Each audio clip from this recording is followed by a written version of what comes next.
प्यारे विद्यार्थियों, साथियों, आज हम बात करेंगे विधि का शासन। विधि के शासन के अंतर्गत हम विधि की उत्पत्ति अर्थात विधि के शासन की उत्पत्ति, इसका विकास, अर्थ, विशेषताएं और सीमाएं, इन बातों के ऊपर आज हम चर्चा करेंगे। तो सबसे पहले आप हमारे YouTube चैनल को सब्सक्राइब अवश्य कीजिएगा।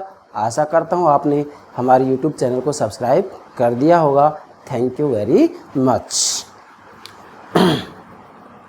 अब देखिएगा,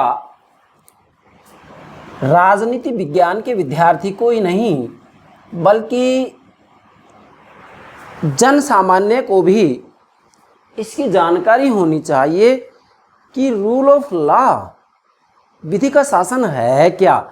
अगर राजनीति विज्ञान के विद्यार्थी को ये नहीं मालूम कि विधि का शासन है ही क्या, तो मैं ये मानता हूँ कि उसे राजनीति विज्ञान का विद्यार्थी कहा ही नहीं जा सकता है।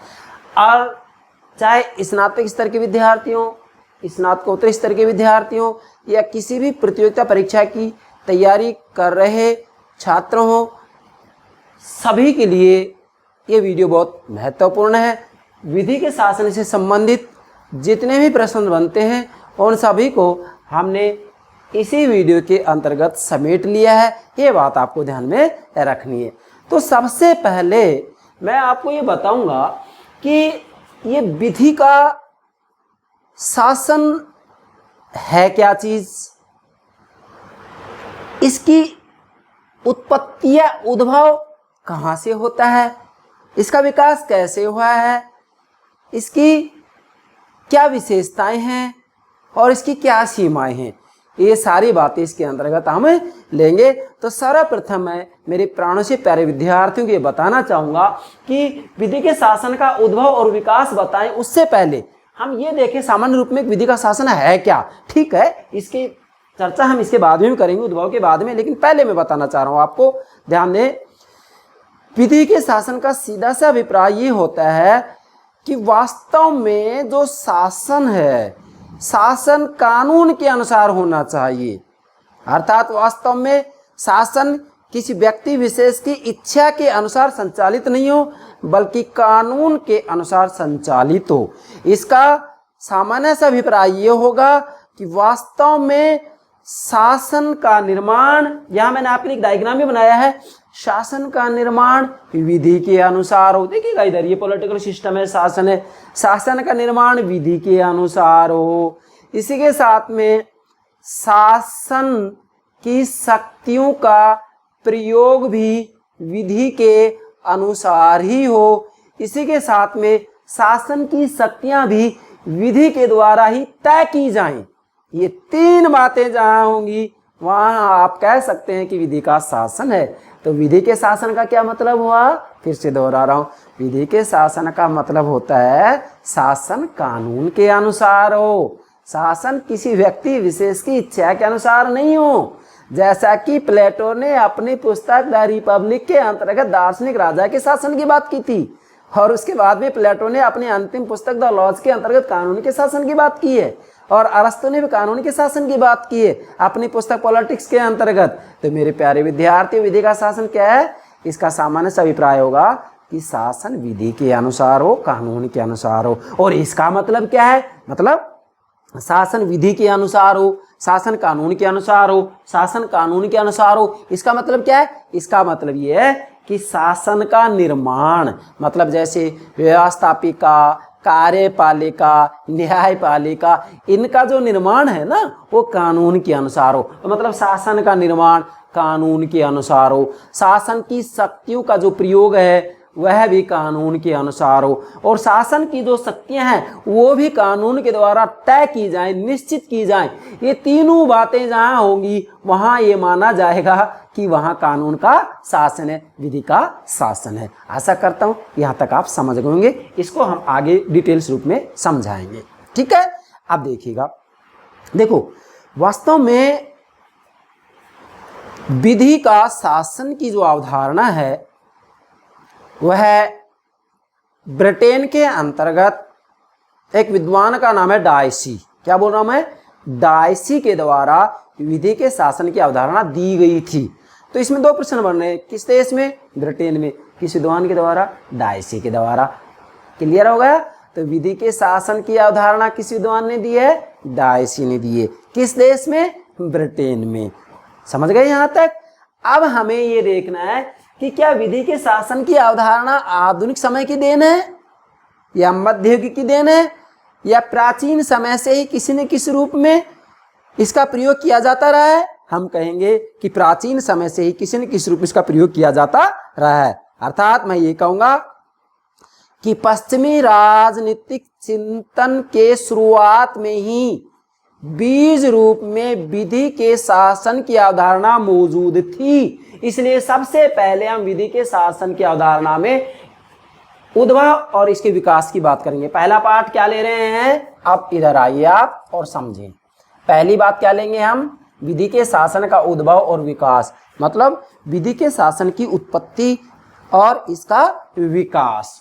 तो पश्चिमी राजनीतिक चिंतन के अंतर्गत इसका श्री गणेश वास्तव में यूनानी चिंतन से ही प्रारंभ हो गया था। ये बात आपको ध्यान में रखनी है। अब चलिए इधर आप इसके लिए मैंने आपके लिए यहाँ पॉइंट्स रूप में, बिंदु रूप में सारी बातें तैयार की है। देखिएगा, सबसे पहले तो ध्यान रखना है कि जो विधि के शासन की अवधारणा है वह संविधानवाद की प्रमुख अवधारणा है।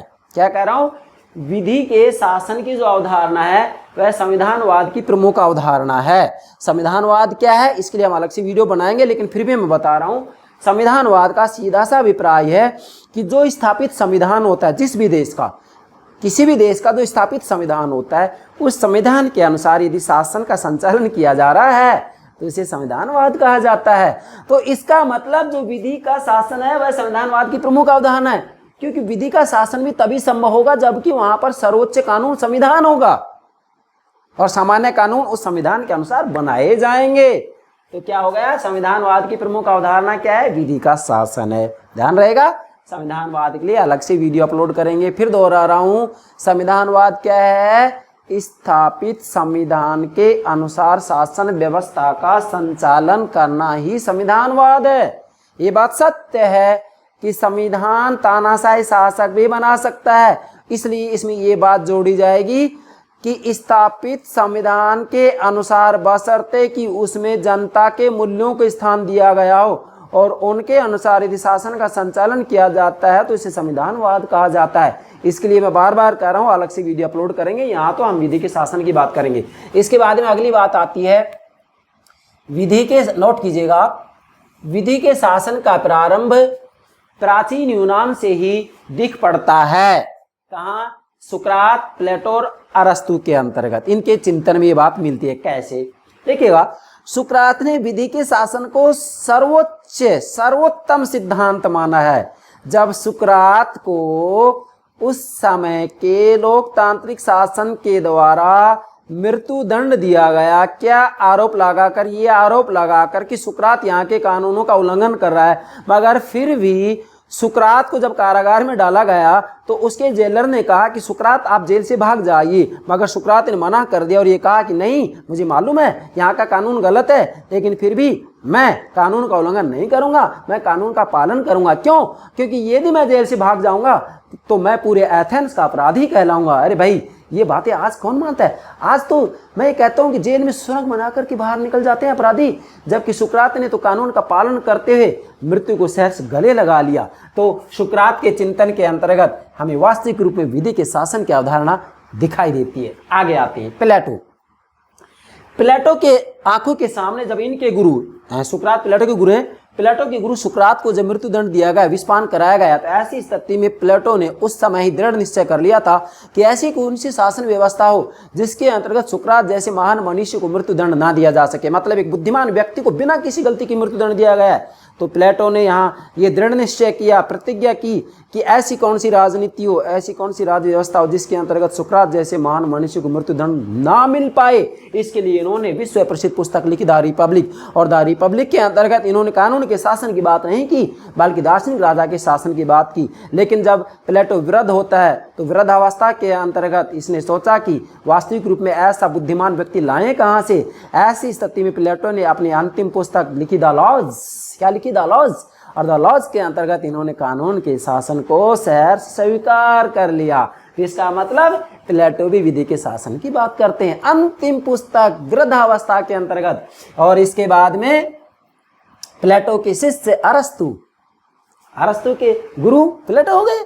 तो प्लेटो के शिष्य अरस्तु जो कि राजनीति विज्ञान के जनक हैं, इन्होंने वास्तविक रूप में अपनी बातों की शुरुआती कहाँ से की है? द लॉज से। प्लेटो ने अपनी बात जहाँ समाप्त की है द लॉज में, वहीं से अरस्तु अपनी बात का श्री गणेश करता है। इसका मतलब प्लेटो ने अपनी अंतिम पुस्तक द लॉज के अंतर्गत कानून के शासन को स्वीकार किया था। रिपब्लिक में तो दार्शनिक राजा के शासन की बात कर रहा है, व्यक्ति के शासन की बात कर रहा है, लेकिन उसने वृद्धावस्था में अनुभव किया कि भी व्यक्ति का शासन संभव हो ही नहीं सकता है, ऐसा विद्वान व्यक्ति लाए कहाँ से। ऐसी स्थिति में द लॉज के अंतर्गत इन्होंने विधि के शासन को स्वीकार कर लिया प्लेटो ने।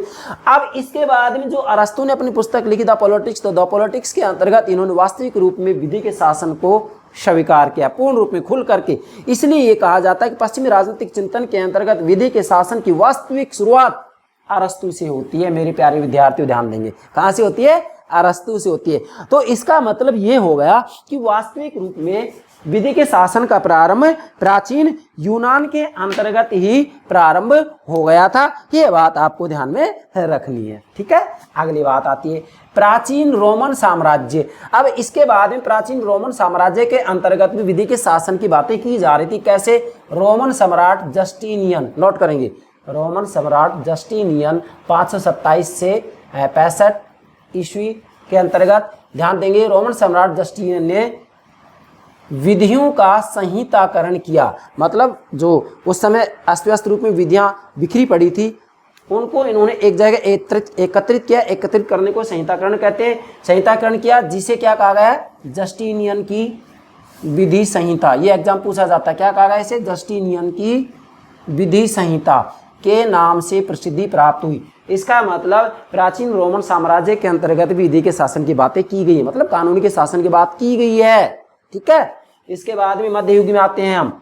मध्य युग में संत थॉमस एक्विनास ने इसे सर्वोत्तम रूप में प्रस्तुत किया। किसको? विधि के शासन को। वास्तविक रूप में संत थॉमस एक्विनास ने एक ऐसा विचारक है जो कि वास्तविक रूप में समन्वयवादी विचारक कहलाता है। एक तरफ इसने ईसाइयत की विचारधारा अपनाई और दूसरी तरफ अरस्तु की विवेकवादी विचारधारा अपनाई। इन दोनों विचारधाराओं का समन्वय किया और वास्तविक रूप में संत थॉमस एक्विनास ने 4 प्रकार के कानून बतलाए थे। शाश्वत कानून, प्राकृतिक कानून, दैवीय कानून, क्या बोल रहा हूं मैं? शाश्वत कानून, प्राकृतिक कानून, दैवीय कानून, मानवीय कानून। 4 प्रकार के कानून बतलाए थे संत थॉमस एक्विनास ने, और इसके अंतर्गत सर्वोत्तम स्थान दिया था शाश्वत कानून को। इनका कहना था कि अन्य सभी प्रकार के कानून शाश्वत कानून के अनुसार बनाए जाते हैं। इसका मतलब संत थॉमस एक्विनास ने विधि के शासन की बातें की थी। बातें बहुत लंबी है, सारी बातें इसमें बताने से कोई सार्थकता हासिल नहीं होगी। मैं वो बातें बता रहा हूँ जो आपके लिए महत्वपूर्ण है, ठीक है भाई। तो मध्य युग के अंतर्गत संत थॉमस एक्विनास विधि के शासन की बात करते हैं। अब चलिए आधुनिक युग। आधुनिक युग में मैकियावेली एवं हॉब्स ने वास्तविक रूप में विधि के शासन की बात की है। लेकिन मैकियावेली और हॉब्स का कहना है कि कानून एक शासक बनाएगा और वो शासक पूर्ण रूप में निरंकुश होगा। तो ऐसी स्थिति में कहा जा सकता है कि वास्तव में मैकियावेली और हॉब्स के जो विचार हैं वो विधि के शासन के विपरीत हैं। मेरे प्यारे विद्यार्थी ध्यान रखेंगे, ये विधि के शासन के विपरीत है। क्यों? क्योंकि निरंकुश शासक कानून बना रहा है, इसके अंतर्गत जनहित को ध्यान में नहीं रखा जाएगा। इसलिए ये विधि के शासन के विपरीत विचार हैं। किसके? मैकियावेली और हॉब्स के, ठीक है। अब देखिएगा आधुनिक युग में ही हमने देखा ना, मैकियावेली और हॉब्स तो वास्तविक रूप में विधि के शासन के विपरीत है इनके विचार तो। लेकिन आधुनिक युग में ही जॉन लॉक, जिसे कि उदारवाद की आत्मा भी कहा जाता है, जॉन लॉक प्रथम विचारक हैं जिसने विधि के शासन पर अत्यधिक बल दिया। अब ध्यान देंगे, मतलब जॉन लॉक ने वास्तविक रूप में विधि के शासन पर सबसे ज्यादा बल दिया था। जॉन लॉक ने सीमित शासन की बात की थी, ये बात आपको ध्यान में रखनी है। इसलिए वास्तव में आधुनिक युग में प्रथम विचार कौन है जिसने की विधि के शासन पर सबसे ज्यादा बल दिया है? आपका आंसर होगा जॉन लॉक। और प्राचीन समय में किसने सबसे पहले इसका श्री गणेश किया था खुल करके?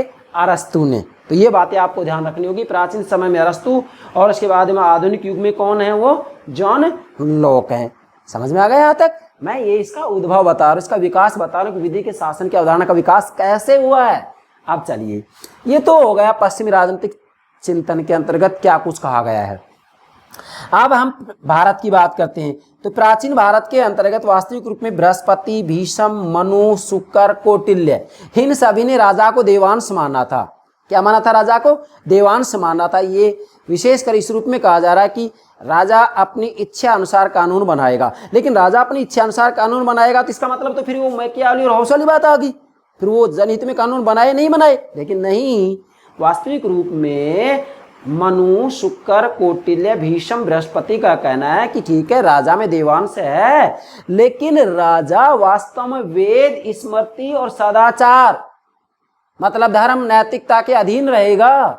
इनके अधीन रहते हुए कानून बनाएगा। इसका मतलब वास्तविक रूप में ये भी विधि के शासन की बात कर रहे हैं, क्योंकि जनहित भाई वेद के नियंत्रण में रहेंगे, स्मृति के नियंत्रण में। स्मृतियां जैसे उस समय विभिन्न प्रकार की स्मृतियां हुआ करती, जैसे जिसके अंतर्गत हम नाम ले सकते हैं मनु स्मृति हो गया, तो इसके अंतर्गत समाज व्यवस्था को संचालित करने के नियम हुआ करते थे। ये नियम ही एक प्रकार के कानून थे उस समय। भाई प्राचीन समय में जो स्मृतियां हुआ करती थी वास्तव में समाज व्यवस्था को संचालित करने के नियम थे, और ये नियम ही आधुनिक समय की तरह वो कानून थे।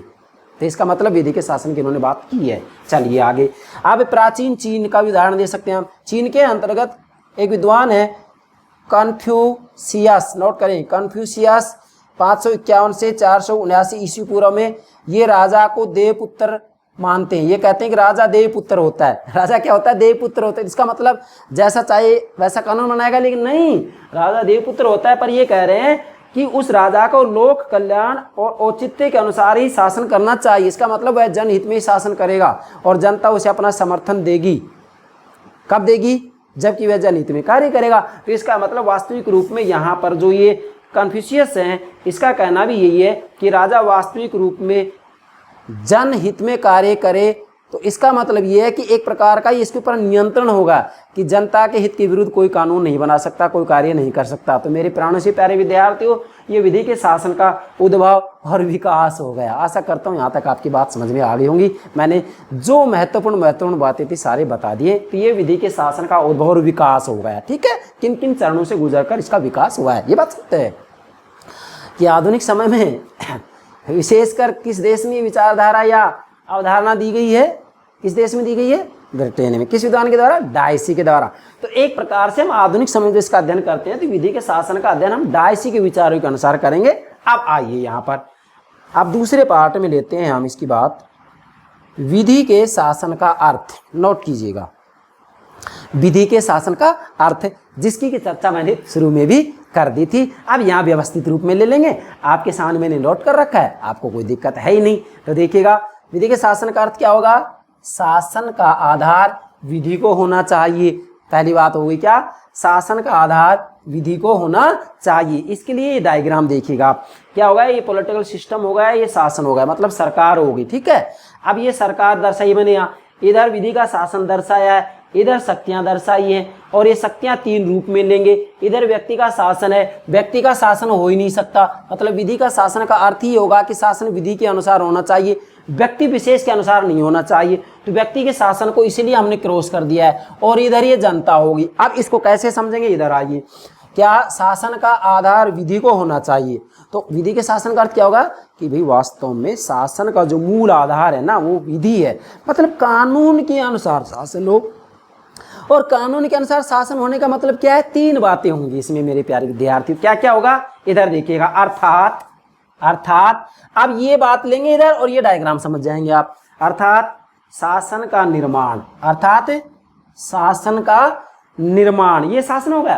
तो शासन का जो निर्माण है वो विधि के अनुसार हो। एक बात होगी, आप नोट करें, शासन का निर्माण, इधर मैंने निर्माण लिखा है केवल, शासन, यहाँ नोट करेंगे आप, पूरा डायग्राम बनाएंगे, शासन का निर्माण विधि के अनुसार हो। एक बात होगी, मतलब जो सरकार है, सरकार का निर्माण कानून के अनुसार हो। अगली बात, शासन की शक्तियां, शासन की शक्तियां, देखो मैंने एक बिंदु बना दिया, 2 और 3, तो यहां दूसरे में लेंगे हम शासन की शक्तियां। ध्यान दें, शासन की शक्तियां कानून के अनुसार तय हो या निश्चित हो, मतलब शासन किन किन शक्तियों का प्रयोग करेगा ये कानून के द्वारा पहले तय हो जाना चाहिए। भाई सरकार किन किन शक्तियों का प्रयोग करेगी ये पहले से तय हो जाना चाहिए। इसके बाद में अगली जो बात आती है, यहां इन शक्तियों का प्रयोग भी विधि के अनुसार ही किया जाना चाहिए। मतलब शासन की शक्तियां कानून के द्वारा तय की जाए और इनका प्रयोग, किनका, इन शक्तियों का प्रयोग भी कानून के अनुसार हो। 3 बातें होगी, फिर से दोहरा रहा हूं, शासन का निर्माण विधि के अनुसार हो, शासन की शक्तियां विधि के द्वारा तय की जाएं, निश्चित की जाएं, और इन शक्तियों का प्रयोग विधि के अनुसार ही किया जाना चाहिए। यहां मैंने 3 बातें दर्शा दी हैं। नंबर 1 में शासन का निर्माण, नंबर 2 में शासन की जो शक्तियां विधि के द्वारा तय हों, और तीसरे में शासन की शक्तियों का प्रयोग भी कानून के अनुसार हो। किसके अनुसार हो? विधि के, शासन, कानून के अनुसार हो। 1 2 3, इसमें ये तीनों बातें आ गई, और ये वास्तविक रूप में किसके संदर्भ में? शासन या सरकार के संदर्भ में। तो ये होता है विधि का शासन।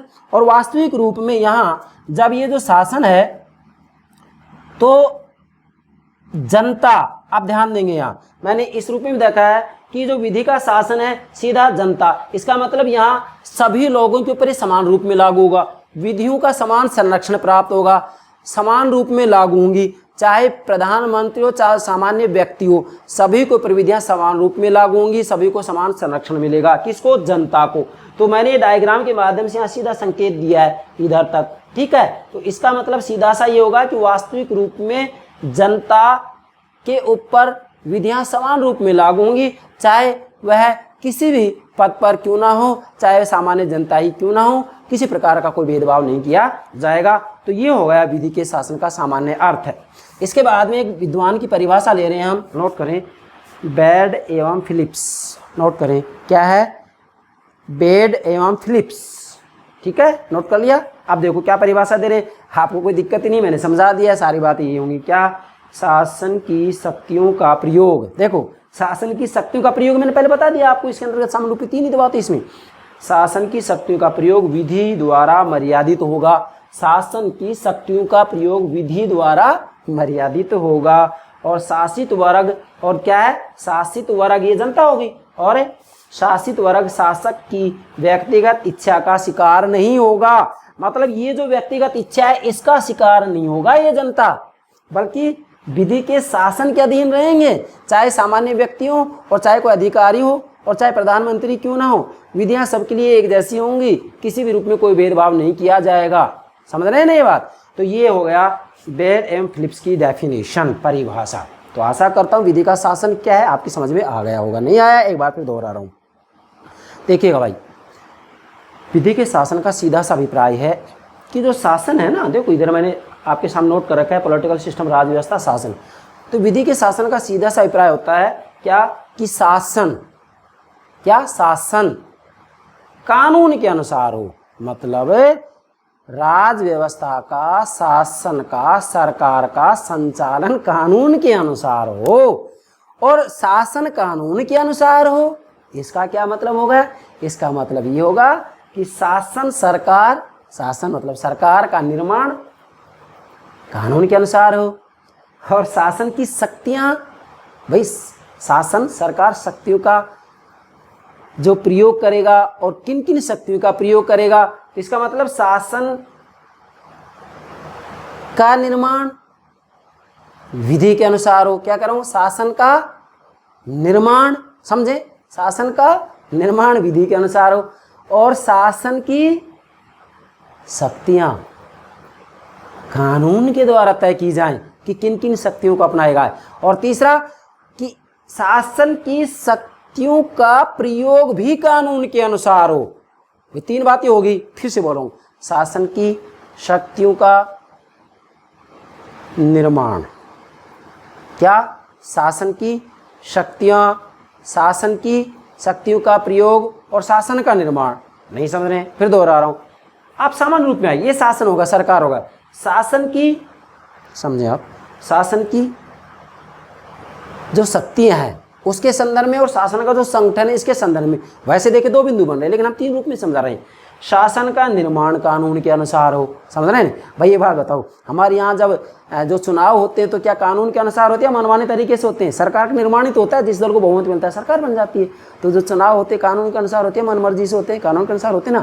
तो इसका मतलब नंबर 1 समझे, शासन का निर्माण कानून के अनुसार हो। अब शासन का निर्माण हो गया तो फिर क्या करेंगे? किन शक्ति का प्रयोग करेंगे? तो ये शक्तियां जो है ना वो तय की जाए, कानून के द्वारा तय की जाए। तो शासन की शक्तियां कानून के द्वारा तय की जाए और इन शक्तियों का प्रयोग भी फिर कानून के अनुसार हो। तीन बातें होगी।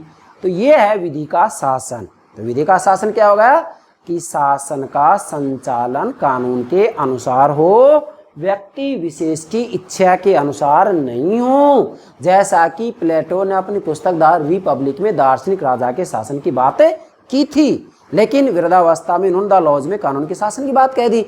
और फिर इसके बाद में इनके जो शिष्य हैं अरस्तु, उन्होंने अपनी पुस्तक द पॉलिटिक्स में कानून के शासन की सर्वोच्चता को स्वीकार कर लिया था। ठीक है, अब चलिए तीसरा पार्ट लेते हैं, विधि के शासन की विशेषताएं।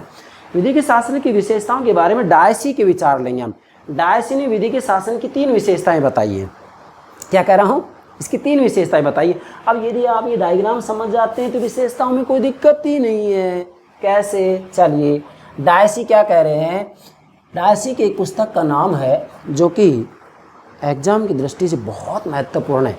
अक्सर कंपटीशन पूछा जाता है ये कि डायसी की महत्वपूर्ण पुस्तक कौन सी है जिसके अंतर्गत विधि के शासन की अवधारणा का उल्लेख किया है। तो उस पुस्तक का क्या नाम है? Introduction to the law of the constitution. ध्यान दें, introduction to the law of the constitution. क्या है? फिर से बोल रहा हूँ, introduction to the law of the constitution. ठीक है, ये किसकी पुस्तक का नाम है? डायसी की पुस्तक का नाम है। इस पुस्तक में शॉर्ट में आप नाम याद रख सकते हैं, the law of the constitution. Constitution, इसके अंतर्गत विधि के शासन की इन्होंने चर्चा की है। और इस चर्चा को ही आगे बढ़ाते हुए डायसी ने इसके 3 लक्षण बताए विधि के शासन के। नंबर 1, विधि की सर्वोच्चता।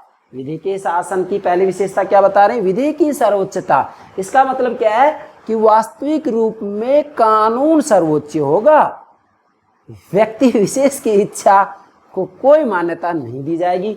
और डायसी कह रहे हैं कि विधि के शासन का इन्होंने 2 बिंदुओं के आधार पर अभिप्राय बताया है विधि की सर्वोच्चता का। क्या? शासन की शक्तियां विधि द्वारा तय होती है। क्या? शासन की शक्तियां विधि द्वारा तय होंगी। मतलब शासन, स्वयं सरकार भी किन शक्तियों का प्रयोग करेगी ये भी कानून के द्वारा तय किया जाएगा। मैं आपको पहले बता चुका हूँ ये बात। और दूसरा क्या है इसका अर्थ विधि की सर्वोच्चता का? विधि का उल्लंघन होने पर ही व्यक्ति को दंडित किया जा सकता है। इसका मतलब क्या है भाई? जनता को तभी दंडित किया जाएगा, किसी व्यक्ति विशेष को तभी दंडित किया जाएगा जबकि उसने वास्तव में किसी विधि का उल्लंघन किया हो। अकारण किसी को दंड नहीं दिया जा सकता है। इसका मतलब ये होगा। ठीक है, तो विधि के शासन की पहली विशेषता क्या होगी? विधि की सर्वोच्चता। मतलब कानून सर्वोच्च होगा। कानून सर्वोच्च इसलिए होगा कि सरकार भी यदि किन्हीं शक्तियों का प्रयोग करेगी तो वह भी कानून के अनुसार ही करेगी। और किसी व्यक्ति को दंड तभी दिया जाएगा जबकि उसने किसी कानून का उल्लंघन किया हो। ये क्या है? विधि की सर्वोच्चता। दूसरा इसका लक्षण बता रहे हैं, सभी के लिए समान विधि व समान न्यायालय। डायसी का कहना है कि विधि के शासन की दूसरी विशेषता ये है कि वास्तविक रूप में कानून सभी के लिए समान होगा, चाहे प्रधानमंत्री हो या सिपाही हो, जन सामान्य हो, साधारण नागरिक हो, कानून सभी के ऊपर समान रूप में लागू होगा। एक व्यक्ति के द्वारा कोई अपराध किया जाता है और एक अधिकारी के द्वारा कोई अपराध किया जाता है तो उनको बराबर बराबर दंड दिया जाएगा। इसका मतलब होगा कि सभी के लिए समान विधि होगी और समान न्यायालय। अब चाहे किसी भी अधिकारी के द्वारा या जनता के द्वारा कोई अपराध किया जाए, सभी के लिए एक जैसा एक समान न्यायालय होगा। किसी भी रूप में इनके लिए अलग अलग न्यायालय नहीं होंगे। जैसा कि वर्तमान समय में हम देखते हैं फ्रांस के अंतर्गत प्रशासकीय न्यायालयों की व्यवस्था की गई है, प्रशासकीय कानून की व्यवस्था की गई है। मतलब जन सामान्य के लिए अलग न्यायालय हैं और प्रशासनिक अधिकारियों के लिए अलग से न्यायालय हैं। तो वास्तविक रूप में ये विधि के शासन के विपरीत बात है। ठीक है, फ्रांस के अंतर्गत इसको अपनाएगा, ये बात आपको ध्यान रखनी है। एग्जाम पूछ भी लिया जाता है कि विधि के शासन के खिलाफ वास्तविक रूप में यदि प्रशासनिक न्यायालय और प्रशासनिक कानून की अवधारणाओं को किस देश में स्थान दिया गया है, तो आपका आंसर होगा फ्रांस। अच्छा, तीसरी विशेषता क्या है? विधि का शासन व्यक्ति के अधिकारों का संरक्षक। आप ध्यान दें, देखो वास्तव में कानून का जो शासन है ये व्यक्ति के अधिकारों का संरक्षक है। क्यों है? जब तक वास्तव में एक व्यक्ति किसी कानून का उल्लंघन नहीं करता है तब तक उसे किसी भी रूप में दंडित नहीं किया जा सकता है।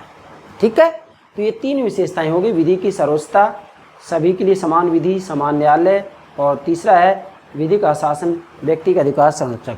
कितनी विशेषता होगी? तीन। विधि की सर्वोच्चता, दूसरा सभी के लिए समान विधि समान न्यायालय, तीसरा विधि का शासन व्यक्ति के अधिकारों का संरक्षक है। इसके बाद में चौथे पार्ट में लेंगे हम विधि के शासन की सीमाएं।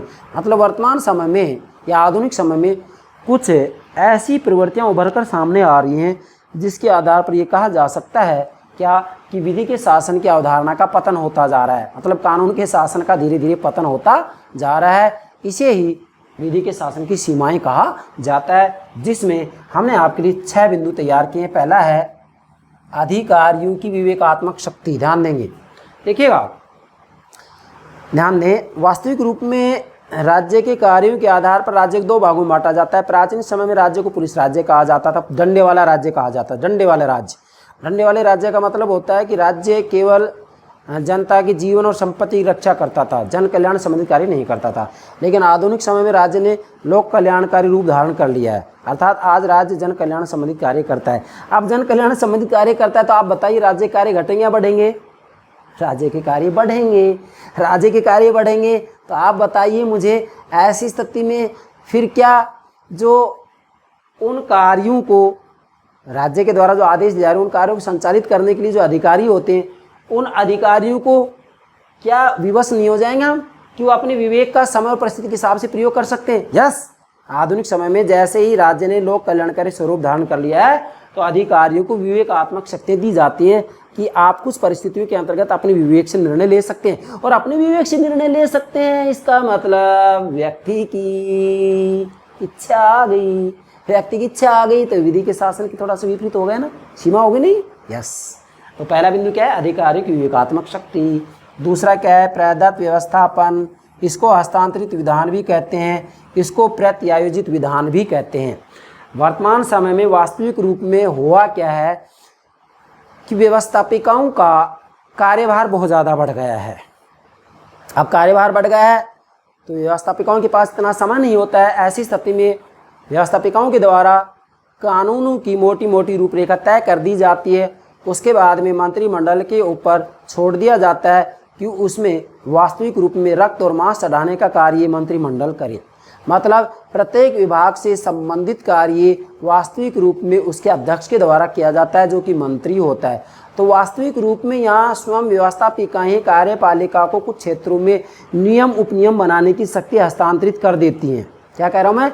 स्वयं व्यवस्थापिकाएं ही कार्यपालिकाओं को, मंत्रिमंडल को कुछ क्षेत्रों में नियम उपनियम बनाने की शक्ति हस्तांतरित कर देती हैं। वह हस्तांतरित शक्ति ही प्रदत्त व्यवस्थापन है। तो जब ऐसा किया जाता है तो यहाँ तो ये बात आ रही है कि वास्तव में शासन का निर्माण और शासन की शक्तियाँ भी कानून के द्वारा तय हो और उन शक्तियों का प्रयोग भी कानून के अनुसार ही किया जाए। लेकिन यहाँ तो वास्तविक रूप में व्यवस्थापिकाएं स्वयं कार्यपालिका को शक्ति सुपुर्द कर रही हैं कि आप इन क्षेत्रों में नियम उपनियम बना सकते हैं। तो इसका मतलब ये भी विधि के शासन की जो है सीमा होगी। ठीक है। तीसरा, लोक सेवा अधिकारियों को प्राप्त विधिक सुरक्षा।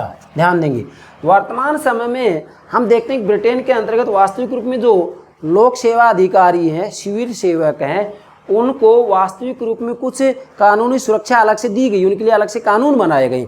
जब अधिकारियों के लिए अलग से कानून बनाए गए तो इसका मतलब ये होगा कि जनता के लिए अलग कानून हो गए, अधिकारियों के लिए अलग कानून हो गए। जबकि विधि का शासन क्या कहता है कि सबके लिए जैसा कानून होना चाहिए, लेकिन नहीं। ब्रिटेन में तो 1892 के अंतर्गत 1892 का लोक अधिकारी संरक्षण अधिनियम पारित किया गया और इस अधिनियम के अंतर्गत वास्तविक रूप में वहाँ जो प्रशासनिक अधिकारी हैं उनके लिए अलग से कानूनी व्यवस्था की गई है। क्या कानूनी व्यवस्था की गई है कि यदि किसी अधिकारी के द्वारा कोई अपराध कर दिया जाता तो ऐसी स्थिति के अंतर्गत न्यायालय के अंतर्गत मुकदमा जो दर्ज कराया जाएगा वह मुकदमा 6 महीने के अंतर्गत दर्ज करा दिया जाना चाहिए। अगर उस गलत कार्यों को किए हुए 6 महीने से ज़्यादा समय बीत गया है तो वास्तविक रूप में उसके ऊपर मुकदमा दर्ज नहीं होगा। इसके बाद में जिस अधिकारी के विरुद्ध मुकदमा दर्ज किया गया है और न्यायालय के द्वारा फैसला सुनाने के बाद में ये बात सामने आती है कि उस अधिकारी के द्वारा कोई अपराध नहीं किया गया, तो ऐसी स्थिति में जिस व्यक्ति ने मुकदमा दर्ज किया है उसे मुआवजा देना पड़ेगा उस अधिकारी को। तो इसका मतलब क्या हो गया, अधिकारियों के लिए अलग से कानूनी संरक्षण दिया गया है भाई, और अधिकारियों के लिए अलग से कानूनी संरक्षण दिया गया तो फिर क्या विधि के शासन का सरासर उल्लंघन नहीं है। यस, जनता के लिए अलग कानून, अधिकारियों के लिए अलग कानून, तो ये भी क्या हो गया, विधि के शासन की सीमा हो गई। चौथा बिंदु लेंगे हम, प्रशासनिक नियमों एवं प्रशासनिक न्यायालयों की व्यवस्था। ध्यान दीजिएगा, वर्तमान समय में न केवल ब्रिटेन, फ्रांस में तो है ही अलग से प्रशासनिक कानून और प्रशासनिक न्यायालय, लेकिन वर्तमान समय ब्रिटेन के अंतर्गत भी वास्तविक रूप में अलग से जो प्रशासनिक अधिकारी उनके लिए अलग से कानून बनाए गए हैं।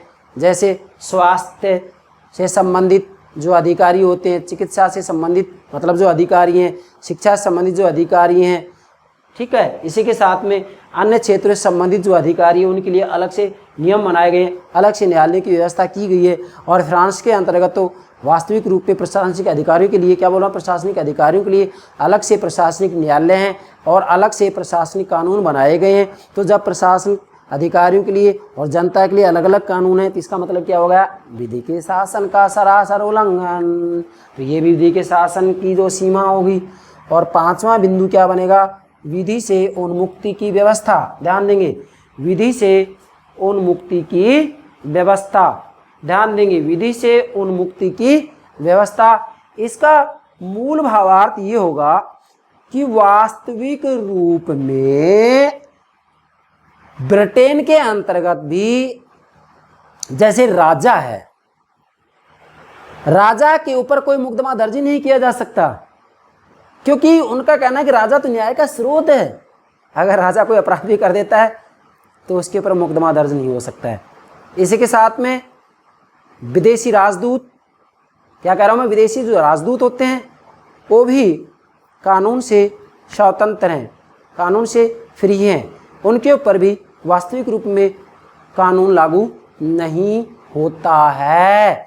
तो इसलिए वास्तविक रूप में राजा, राजदूत, इन्हें विधि से उन्मुक्ति दी गई है। ये बात आपको ध्यान में रखनी है। इसी के साथ में छठा है विशिष्ट प्रकार की विधियों की व्यवस्था। क्या, विशिष्ट प्रकार की विधियों की व्यवस्था। आप देखिएगा इसका मतलब क्या है कि वास्तविक रूप में हम हमारे भारत को उदाहरण दे सकते हैं। हमारे भारत के अंतर्गत जो सेना है, मिलिट्री है, आर्मी है, तो क्या इनके लिए अलग से अपने कानून नहीं है? क्या इनके लिए अलग से अपना कोई कोर्ट नहीं है? इनके लिए अपना अलग से सैनिक कानून है, अलग से सैनिक न्यायालय है। सामान्य न्यायालयों के अंतर्गत इनके मुकदमे को नहीं लाया जाता है। तो इसका मतलब ये हो गया कि भाई हमारे यहाँ भारत में भी, अन्य देशों में भी विशिष्ट प्रकार की कानूनी की व्यवस्था की गई है। तो यह भी विधि के शासन की एक सीमा होगी।